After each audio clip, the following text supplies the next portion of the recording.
Quý vị và các bạn thân mến, Coleman đang có mặt tại hẻm 233 đường Nguyễn Văn Cừ, thành phố Cần Thơ. Và ở đây là thuộc khu vực phường An Hòa. Coleman cùng với lại đoàn mình đang đi tìm đến nhà của một cái bà cụ là bà Chính. Bà Chính bán bánh kẹp, hôm nay là 93 tuổi. Thì các bạn đệ tử của Coleman nói rằng bà bây giờ bà yếu lắm, mệt lắm. Và bán bánh kẹp ở đây mà không biết làm sao, có bữa thì bà bán, có bữa thì không.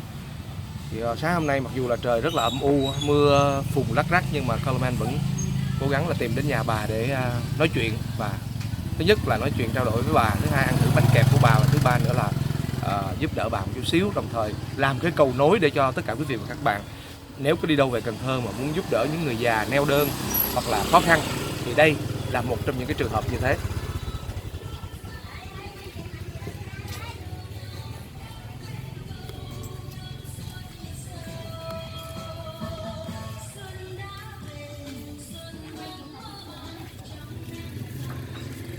Cái con hẻm này làm cho Coleman có cảm giác là chúng ta đang đi trên con đường quê.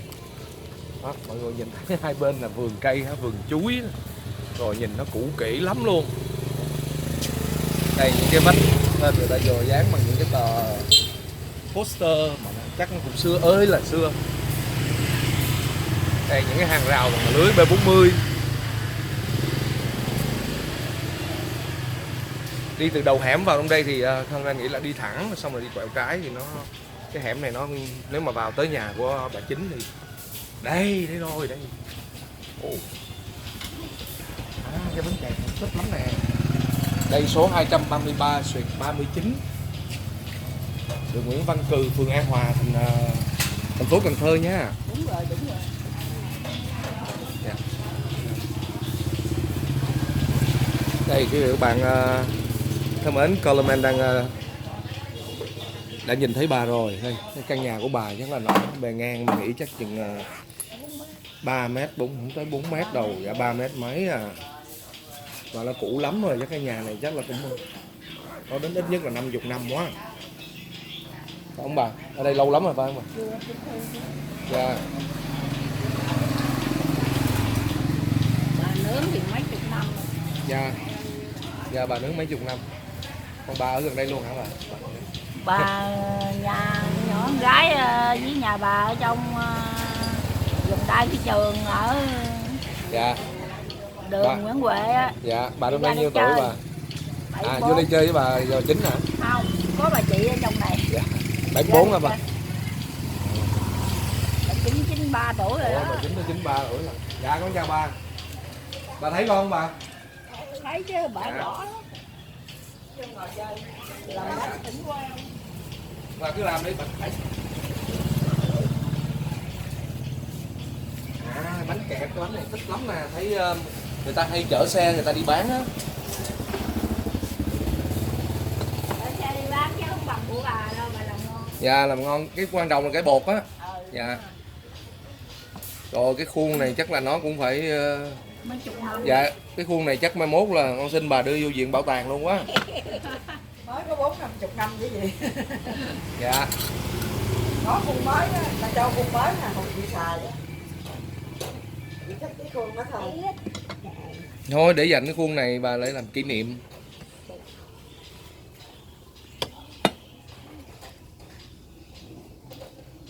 Chị là con gái hả?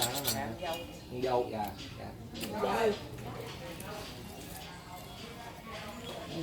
Vậy bà có mấy người con mà? 4 người. 4 người. Dạ. Thì chị là dâu thứ mấy? Thứ tư. Dạ, dâu thứ tư. 2 người trai, 2 người gái. Dạ. 2 người trai, 2 người gái. Chị này coi như là dâu thứ tư, là dâu út á hả? Vậy là mấy anh chị kia còn lớn nữa phải không bà? Người lớn tuổi nhất bao nhiêu? Chắc nay cũng 70 à. 6 mấy? Quên mẹ. Không, 6 mấy, 5 mấy.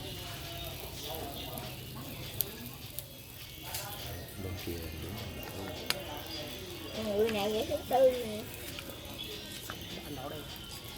Rửa trái dữ rồi bà Chính. Đó. Không đổ phụ bàn cái nha. Chưa tha khuôn đổ miếng. Chưa tha khuôn nha. Phải tha cái dầu hả bà? Dầu ăn. Dầu ăn nha. Bà nhớ quen với cái lò ở ngoài. Dạ. Độc lắm luôn á. Cái này là ở mấy cái lò bên kia. Dạ, con đổ cho bà miếng nha. Để chú đổ miếng đi bà. Cho bạn đổ miếng nha. Đổ nguyên tay nó sợ đổ ngoài. 5 cái chứ. 5.000.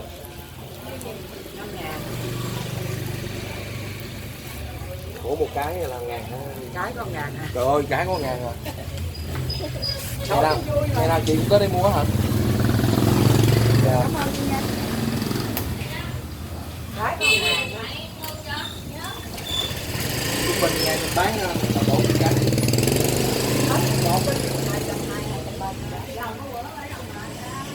Hết thùng bột này có 200 mấy chục cái. Đây quý vị các bạn xem là một cái thùng bột như vậy thì bà Chính đổ khoảng được 200 mấy chục cái mà bán con cái có 1.000. Dạ thì giờ chị dâu Út có nói vậy. 200 mấy chục ngàn. 200 mấy chục ngàn mà nhân lên cho 30 ngày thì nếu bán đủ 30 ngày tháng kiếm có được gần 6-7 triệu à. Mà đâu phải thế này nào cũng bán hết đâu. Còn phải là mà cái thùng bột á, có khi không có lời nữa. Dạ đúng rồi. Đổ vui mà. Dạ rồi đổ cho nó vui, ra ngoài đường ngồi thấy con cháu đi qua lại. Tức là bà đổ đây xong rồi ra ngoài bán hả? Không, ở đây à, người ta đi qua đi lại. Người ta đi qua lại Chứ còn đâu có loại lợm gì cái thùng bột đó. Dạ đúng. Bà có tiền của người ta hỗ trợ bà đó, thành ra bà lấy bà đổ hoài. Đổ hoài đó. Ai hỗ trợ chị? Mấy người mà mạnh thường quân người ta thương người ta cho tiền hả? Ta cho tiền đó, bà lấy bà đổ hoài bởi bà đâu có sợ hết vốn đâu mà bà sợ đổ rồi. Nhưng mà người ta cho có đều không chị? Không, lâu cho. Lâu lâu người ta tới thăm người ta cho hả? Chứ lại bà đâu có xài tiền đâu mà cần tiền. Đổ hoài. Dạ. Chứ không nào biểu đừng có mận gì hết trơn á. Cho mà biểu đừng mần gì hết. Ở không đi. Già rồi. Nhưng mà chính ra bà mần về mà bà khỏe đó. Đúng không bà? Chứ còn không làm gì nằm ở ngồi chỗ có khi là mệt hơn á.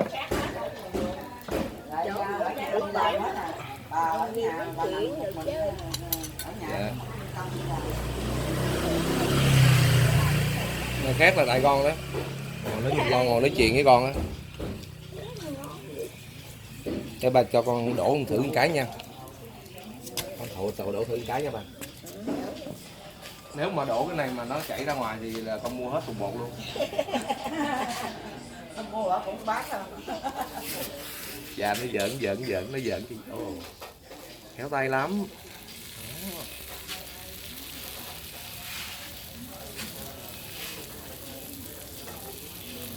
Thấy chưa?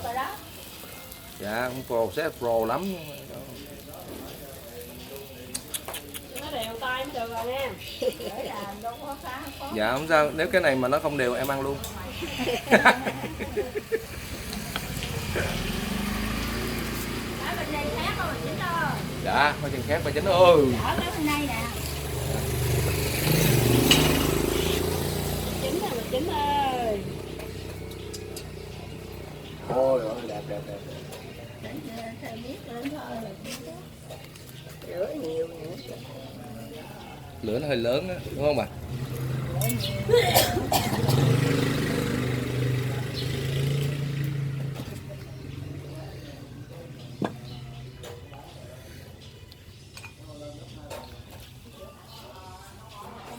Nãy giờ bà đang đổ coi như đang yên đang lành. Tự nhiên cái tới có người vô ngồi nói chuyện lung tung làm bà đổ bị khét hết. Hai ba cái. Cái đó khác nữa, cái đó dở lên chứ không có khác nữa.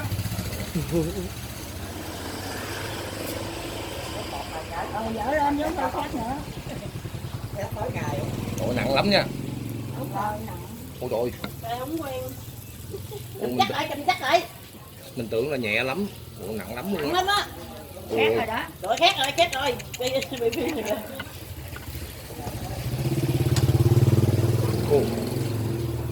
Rồi bà Chính, để bà Chính khác rồi Chính. Để mà chính là dở khác cho ta thấy rồi. Tại vì Đâu đâu. Chính là anh thấy Được giống được khác được nhiều. được tạm ổn. Lấy ra. lửa quá lửa. Vui ha, sáng đổ bánh không có nhiều Sáng người bữa tới 5 vui. giờ hết rồi. Không phải bộ.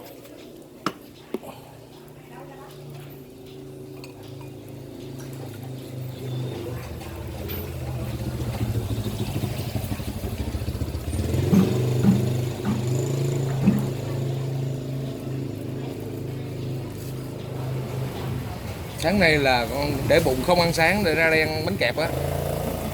Dạ bà chính á. Dạ thiệt á. Rồi 50 tuổi mà ngồi mới chút xíu mà tê chân rồi, công ty bà 93 tuổi. Bên đây nữa, bên đây khác nữa là Rồi đây khác rồi, dở ra. Bà để lửa nhiều quá. lên thôi. Dở lên. Lửa nhiều quá. Rồi khác luôn, hay quá.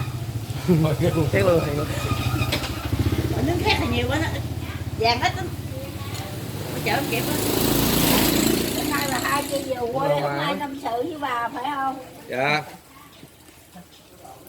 Bỏ vô một thang này đi bà ơi, chứ không có khác nữa.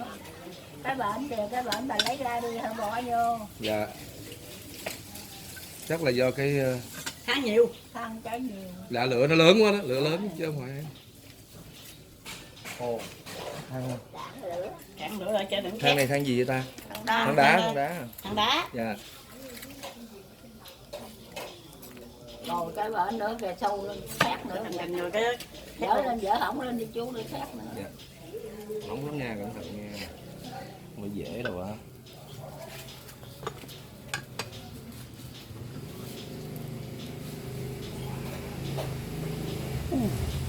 Sao bà? Khác nữa đó bà ơi. Cộng cộng quá.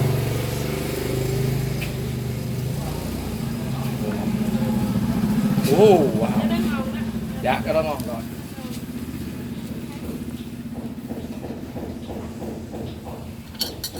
Đi. Dạ.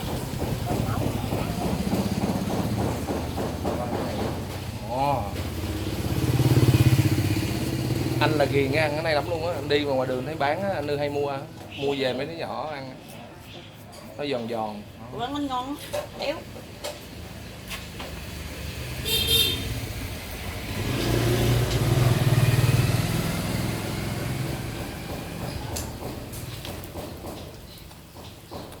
Nghe giòn không?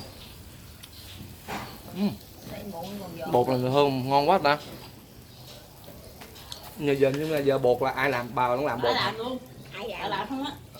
Bà làm luôn. Mình nên phải làm mà. Ai làm với ai làm? Chứ người khác làm chuyện nữa không được đâu, làm đúng nó không đúng được đâu. Dạ. Khác hết. Rồi khác nữa nó không chín luôn. Để chừng quá.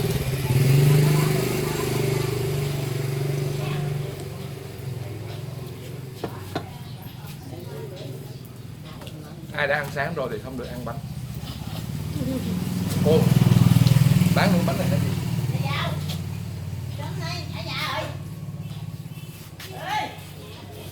Bột ngon quá. Ngon quá bà. Cái bột này trong này có trứng không bà?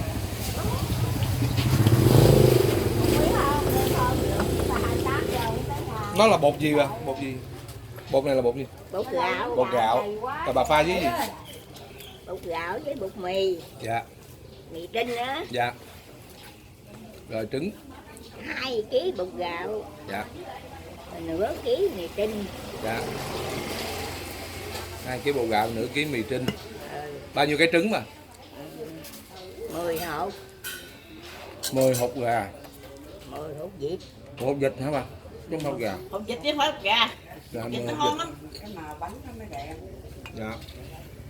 Ở đây đổ nó vàng Đánh nó lên đẹp. cho nó nổi. Dạ. Đổ không nào người ta bỏ không nào Để vô. nó cũng chín không. Ừ.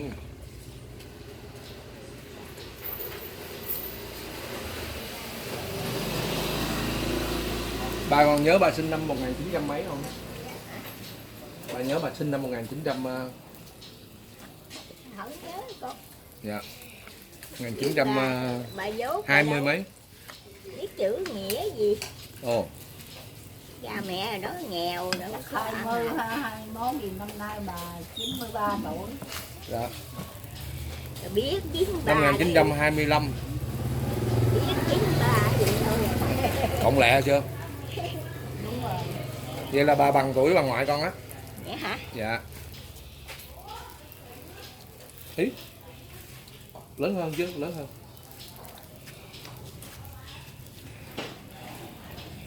À không, đúng rồi, bằng tuổi bà ngoại con.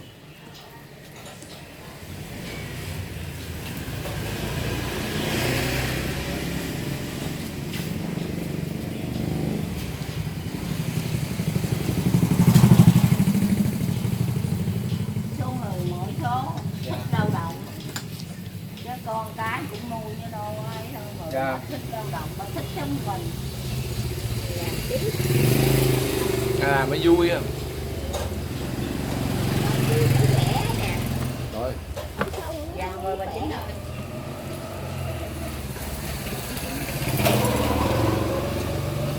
Sao bà chết vậy má? Ai nói nghe Út. Đây, bánh này ngon.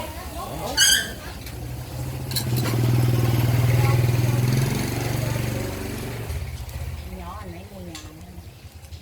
Mua nhà rồi. 93 tuổi giờ nè. À, 93 tuổi giờ. Nhớ nhiều gì đâu. Tức là Miền mua nhà. Dốt. má đổ bánh kẹp, còn chị dâu Út chị đổ bánh này gọi bánh gì chị? 8 giờ Bánh kẹp luôn hay gì? Kẹp cuốn. về sắp xếp lắm.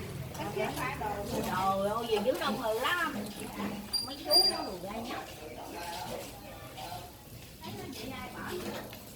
Nó có làm gì đâu, bỏ nó. Làm đổ kiếm ngày 40 cái chợ. Dạ.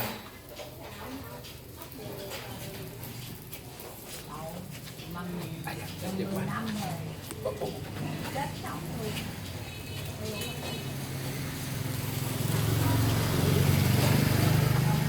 Bữa nào đi đâu bữa nào bỏ nghỉ là ta đi theo.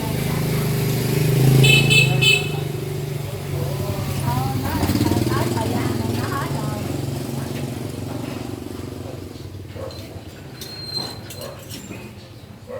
Sáng mấy đứa đệ tử nó ăn khách sạn 5 sao rồi, nó lo ăn khách sạn 5 sao, còn mình thì nó nhìn không dám ăn, để ra đây ăn bánh kẹp.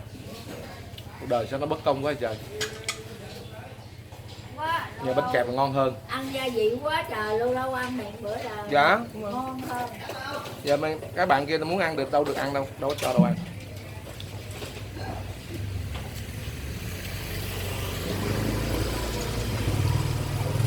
Chú Liên sát cái này á hả? Dạ. Ở quận mấy? Dạ con ở trên Sài Gòn. Mà ở quận mấy? Dạ quận 7.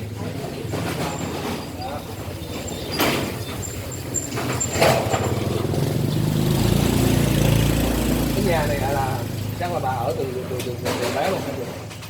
Ở bé ở ngoài từ ngoài lên. Dạ. Rồi mua vô đây cũng 10 mấy 20 năm. À chỗ này mua mới mua 10 mấy 25 năm. Ở nhà mà từ lớn. Dạ. Tôi đứng gần ở quận 7. Dạ. Cô bán á. Dạ. Nhà của cô ở trong thành Thủ Đức á. À dạ dạ. Mới bán nhà về đây chưa được không? Dạ. Già lớn tuổi rồi ở chợ Nầu Màu Lộ 1 gái chưa bán nhà về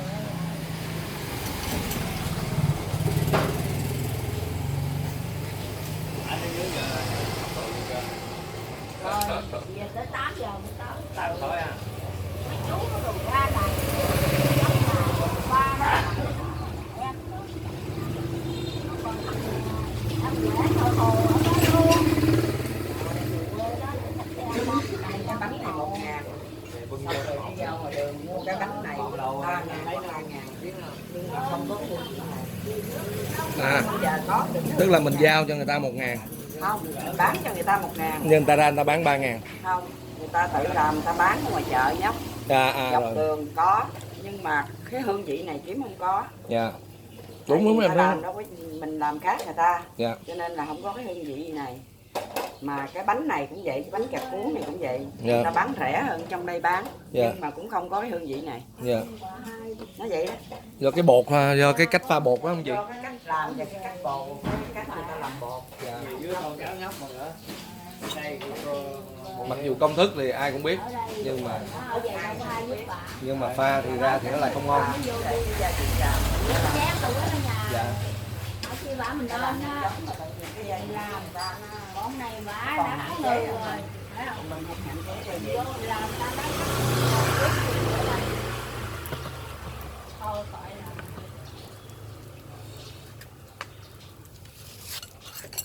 giờ về với con nhỏ em bằng lượm á, nó làm ở chợ đó, nó mướn nhà á. Vậy về ở nuôi. ở ba xuống trong Nó này có đứa con Mấy cũng chục bự năm rồi. rồi, bà nướng này là mấy chục năm rồi. ở lò ba luôn 4-50 năm rồi. Ồ. Vậy Trước đó bà là làm gì gần chị? 30 năm Trước bà làm gì? cũng buôn bán vậy đó. Dạ. Nhưng mà từ lúc đổ bánh đây là từ khoảng 4-50 năm. Là lúc đó bà cũng khoảng 40-50 rồi ha. Rồi cũng khoảng đó rồi, tại vì cái thu vô bà không còn bán rau cải nữa. Dạ. À trước bà bán rau cải. Chợ hồ á, Dạ. hồ chợ đó là bà mua cái này cái kia, mua trái cây rồi bà bán.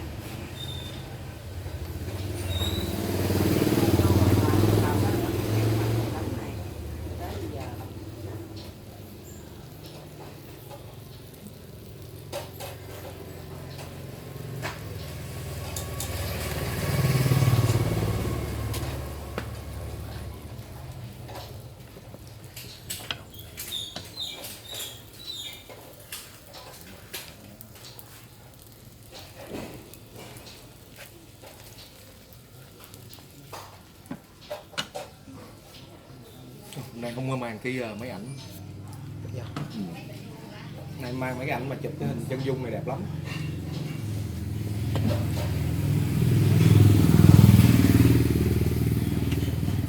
Ăn gì ạ? Ăn gì ạ? Dạ thôi. Mà qua chạy quá nay định. Rồi vậy thôi cho em lấy đây một cái nè. 2, 3, 4. Em lấy hết chỗ này với là cái bịch bánh này nha, bánh kẹp cuốn. Rồi. Dạ. Rồi con sáng tranh thủ ghé thăm bà chút nha. Dạ. Rồi. Quý vị các bạn thân mến, thật sự là cũng là một cái điều hiếm có, tại vì bà Chính năm nay là 93 rồi, sang năm là lên 94. 90, một cái bà cụ mà 90 mấy tuổi, coi như gần tới cái tuổi 100. Mình cũng hiểu rồi đó, cả một cái thế kỷ chứ không phải bình thường. Đó, nhưng mà bà vẫn ngày ngày vẫn đổ bánh kẹp. Thì một cái xô như vậy, như cái chị dâu Út nói là đổ khoảng 200 mấy chục cái. Thật ra không phải nếu mà kiếm tiền thì nếu mình tính ra thì một cái bán có 1.000 đồng mà quá rẻ. Ở ngoài comment biết là ở ngoài người ta bán 2.000, 3.000 gì một cái á. Các cái xe mà chạy bán ngoài đường á thì một cái có 1.000 đồng. Tính ra một tháng kiếm đâu bao nhiêu tiền đâu nếu mà nói bán mà được hết. Nhưng mà bà vẫn làm vẫn vui, bởi vì bà thích là sáng sáng ra đổ thì nhìn đường xá rồi con cháu đi qua lại. Dạ. 93 tuổi nhưng mà rất là minh mẫn nha, nói chuyện đâu ra đó hết nha. Chỉ có cái là bà nghe không có rõ lắm thôi. Phải không bà? Đó. Bà nghe không rõ lắm nhưng mà thôi bên hỏi bà gật đầu là biết rồi. Dạ. Không có gì hết. Không có lãng tay hả? Dạ. Còn bà nha, đó. Thị lực rất là tốt luôn. Không có gì quên hết trơn. Dạ. Không tin trong tụi. Chị dâu Út nói là tiền không bao giờ quên. Còn quên thì quên chứ còn tiền với bột Dạ. là không bao giờ Quên gì quên chứ. Tiền với bột là không bao giờ quên.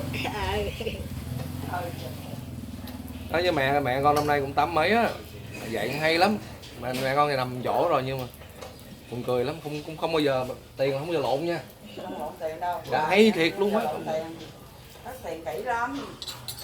Kỹ lắm luôn. Dạ rồi, quý vị các bạn thân mến, mọi người nếu có về Cần Thơ thì ở đây là hẻm 233. Địa chỉ là 39, tức là 233/39 đường Nguyễn Văn Cừ 233/39 là Nguyễn Văn Cừ, phường An Hòa, thành phố Cần Thơ. Thì mọi người tranh thủ đi chứ rồi gì đó, mẹ già như chuối chín cây mà không biết đâu. Đó, giờ ngày nào biết ngày đó thôi, cho nên là nếu mà mình có duyên thì mình tranh thủ mình đến đây mình thứ nhất là ủng hộ, nhưng mà thứ hai nữa là bánh bà ngon lắm. Con Lâm An nói thật đó, mình là cũng là đạo bánh kẹp nhưng mình ăn bánh kẹp chưa thấy cái bánh kẹp nào mà ngon vậy. Hoặc là có thể là do cái tình cảm hay sao đó, nhưng không phải, nhưng mà thật ra cái vị nó, cái hương vị, cái khẩu vị nó khác lắm nha, ăn thử. Mà chiếc bánh này là sử là 50 năm á, ngon ơi là ngon, mà rất là lạ luôn. Thứ hai là ủng hộ bà. Rồi bây giờ thì Lâm An xin chào tạm biệt quý vị và các bạn nha. Rồi mình lấy chân cái này bao nhiêu tiền? Mỗi thứ chục cái đúng không?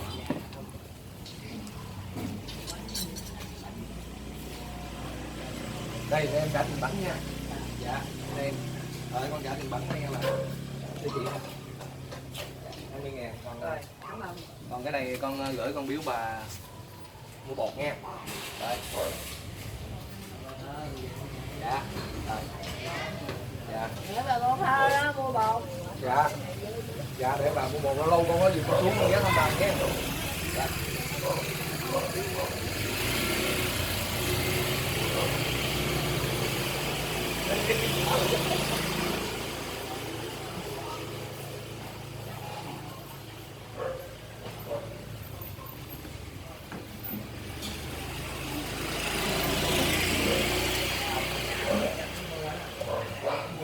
Xin chào tạm biệt, rồi tranh thủ chụp cho bánh với bà đi rồi bà. Dạ, dạ. Hôm nào con đi đâu con ghé thăm bà, đừng xa quá.